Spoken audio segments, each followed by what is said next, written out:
салом алейкум ҳамватанони азиз ва довталабони муҳтарам. хонандагон ё довталабоне ки дар классери панҷум тиббӣ яъне варзишӣ имтиҳон месупоранд. дар ин кластер аз фанни биология низ имтиҳон месупоранд ва маҷмӯи саволҳои тестӣ аз фанни биология аллакай дар сомонии маркази миллии тестӣ ҷойгир карда шудагӣ ва баъзе аз китобчаҳои он дар дасти довталабон дастрас аст. лекин дар он китобчаҳо ҳоло калидҳо набаронда аст.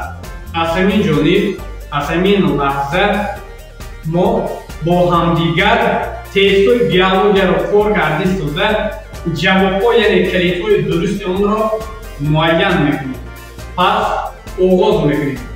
ба ҳар як довталаб ё хонанде ки чӣ фикру мулоҳизае ки дорад метавонад баъди видеоро тамошо кардан ифода гардад.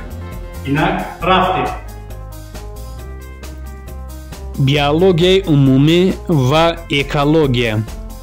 тести якум. маънои калимаи юнонии биос чист? А вариант зинда, нодуруст. Б вариант ҳаёт, дуруст. ҷавоби дуруст Б вариант.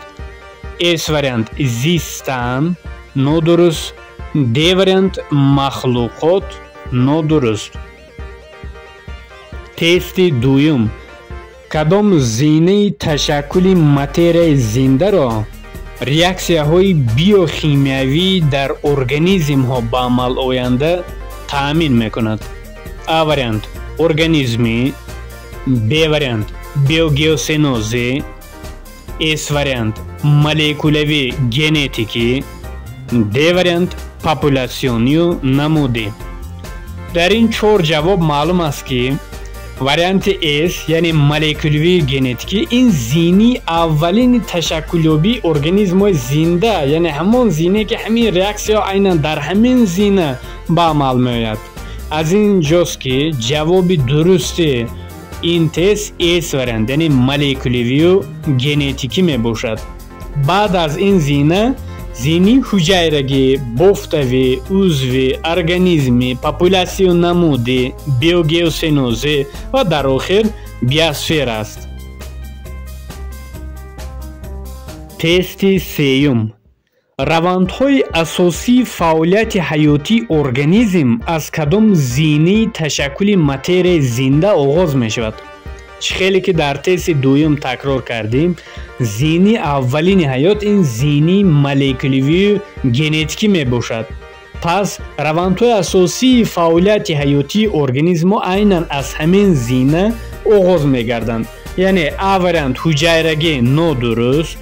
Б вариант молекулавию генетикӣ ҷавоби дуруст ҳамин вариант.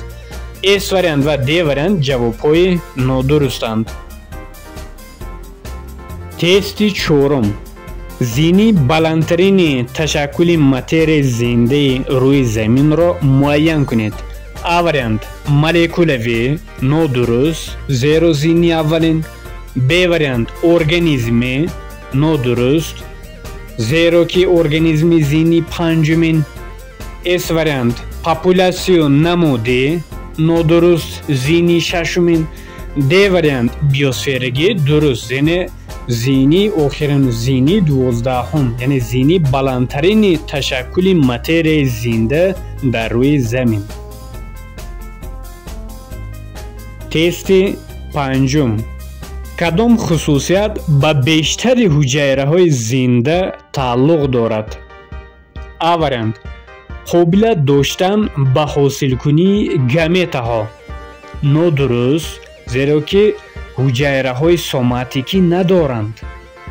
Б вариант қобилият доштан ба мубодилаи моддаҳо, дуруст, чунки тамоми ҳуҷайраҳо ҳамин мубодилаи модда яъне ки метаболизма қобилияти гузарондан доранд. Б ин вуҷуд надоранд.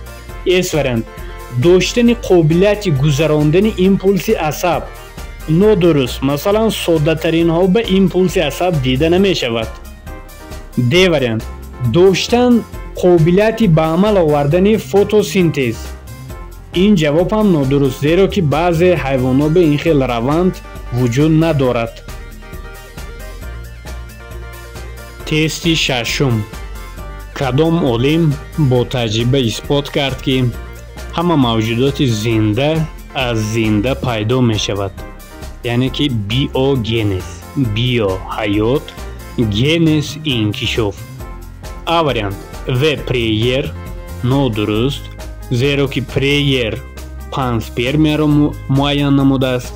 Б вариант Фереди дуруст, зеро ки Фереди гӯшти вайроншуда ва пашаро мисол оварда исбот кард ки аз дока паша гузашта натавонист, зеро ки тухм гузошта натавонист.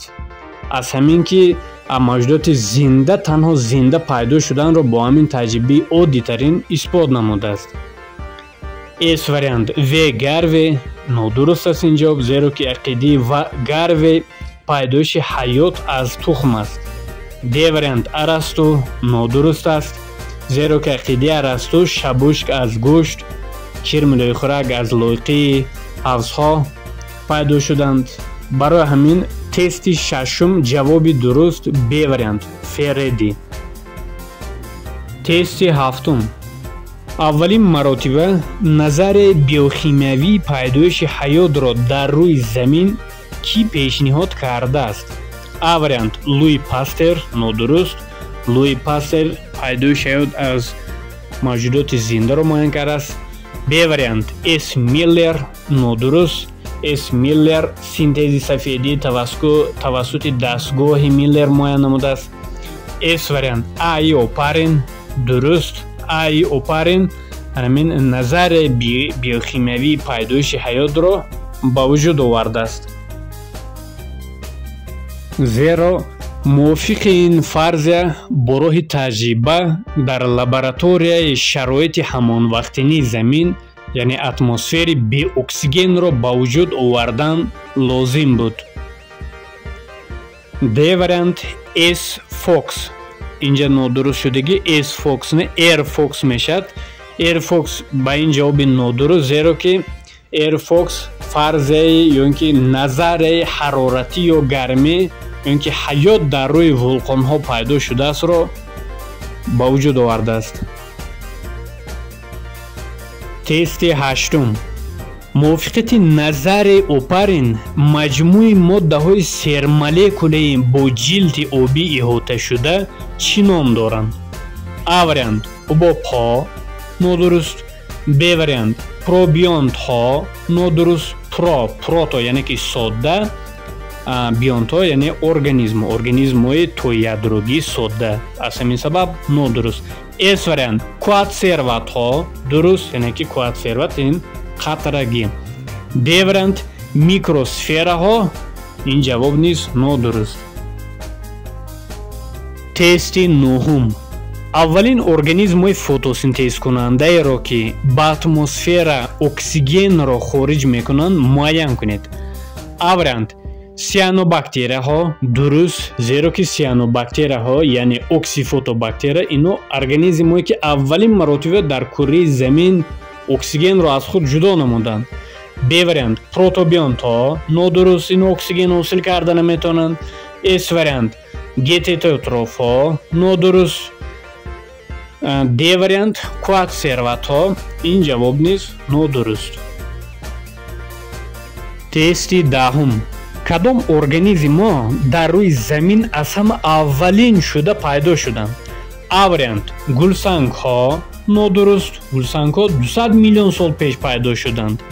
Б вариант обсабзҳо нодуруст, обсабзҳо 2 миллиард сол пеш пайдо шуданд.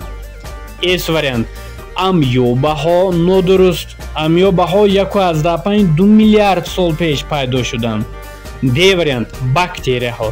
ҳамин ҷавоби бактерия ҷавоби дуруст, зеро ки онҳо 3,5 миллиард сол пеш пайдо шуданд. ҳамватанони азиз, лайк ва подписасияро фаромӯш накунед.